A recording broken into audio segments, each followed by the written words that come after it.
Welcome back. Our second guest is Julie Makin, a psychotherapist specialising in hypnotherapy, and we will be discussing how to find freedom from an addiction or a habit.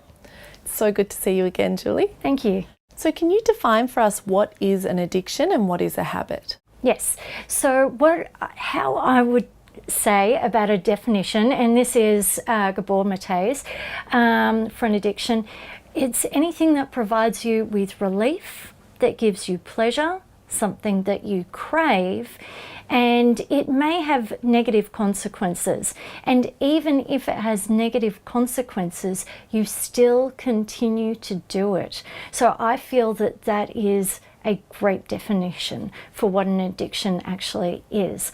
What I would say about a habit, so let's just say that somebody might have a habit about getting ready in the morning, and just perhaps they, leave something out or they don't do something, and then maybe they might start to get a little bit agitated or worried, or, they start going into that fight-flight state. So that's the way I would go about saying a habit. Now, as far as addictions are concerned, it can really be anything. So it could be, the good old chocolate addiction, or maybe there's, the more the hardened ones like the drugs or the alcohol.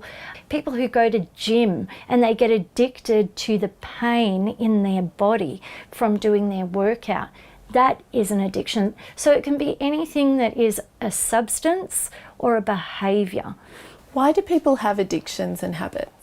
Let's just say we have an uncomfortable emotion that comes up. For this purpose, let's just call it anxiety, okay? We all know that anxiety is really uncomfortable to sit in, really uncomfortable. And I can actually remember one particular moment for myself when I'm, at a party, and I've got my glass sitting on the wooden table in front of me, and it's full of water. And, my friends are around and they're having a great time. They're singing, the music is blaring, and I'm reaching over to get my glass, and my hand is shaking. I grab the glass, and I can see the water starting to shake in there. I have to use my second hand in order to stabilize it, because the anxiety is so bad, just to get the glass to my mouth. So anxiety can come up in different ways for you. It can be so powerful. Now, when we've got our anxiety that's coming up, a lot of people, because we're sitting in that discomfort, we need to soothe that pain. And we might do that with smoking or gambling or a drug, whether it be prescription or perhaps, more recreational drug. There's so many different things that this can help, but this helps to soothe that pain and just puts it back down. And we get to a point where, we might feel uncomfortable in our environment. This might start coming up, but you don't feel it, you don't recognize it, because this is already on it, helping us. So the first thought that you might get is, oh, I really need that cigarette or whatever, and it's already there helping soothe it. Now this might be, so whatever the addiction or behavior, whether it be substance, that could actually be soothing the pain. It could be your time out, it could be your escape.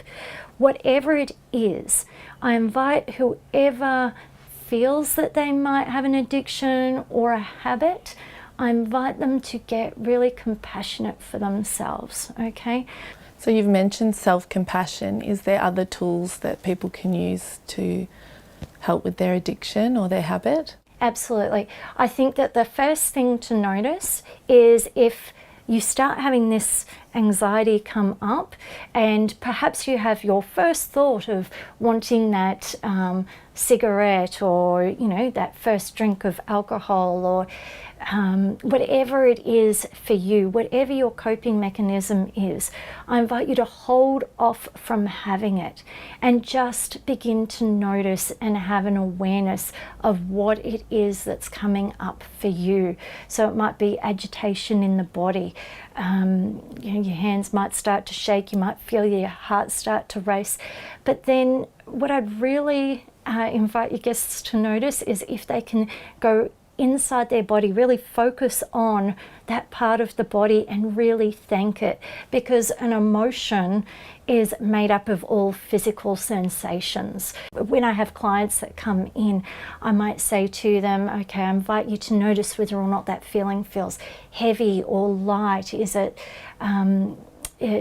hot or cold? Is it lots of pressure in that area, or is it more ease, and it might have a color attached to it? Is there movement? All of these things are tiny little physical sensations, and it's all these little physical sensations that make up an emotion. And what I invite you to notice is, or just imagine, if you've got an emotion, if you were to think of it like an opera.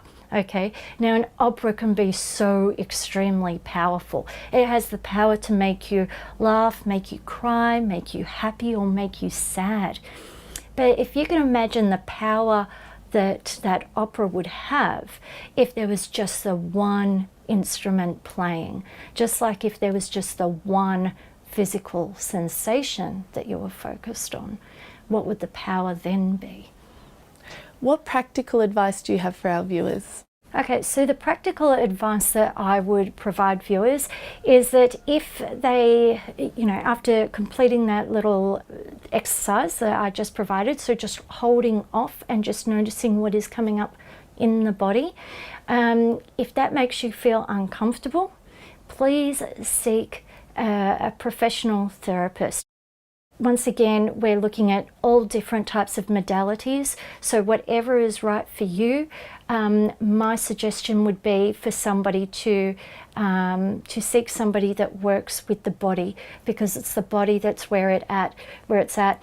I know that there has previously been people who have worked with particular therapists for maybe three years, and they may have had an emotional eating issue, but then when they've gone and sought help with working with the body, it really didn't take long for them to just drop that emotional eating issue, and they were able to feel safer in the world. They were approaching things differently. So it really depends on the person, what is right and safe for them as to what action of therapy it is that they take. But I strongly suggest people have a look at different associations, because you want to know that those people are qualified. You don't want to just go off and choose anybody, but you want to go to associations, have a look at what practitioners it is that they suggest on their web pages. Thank you, Julie. No worries. If you would like to know more about Julie Makin and addictions and habits, please visit her webpage on our website, healthwellbeingandlifestyle.com.au. And after the break, we'll be back with another interesting guest and another interesting topic.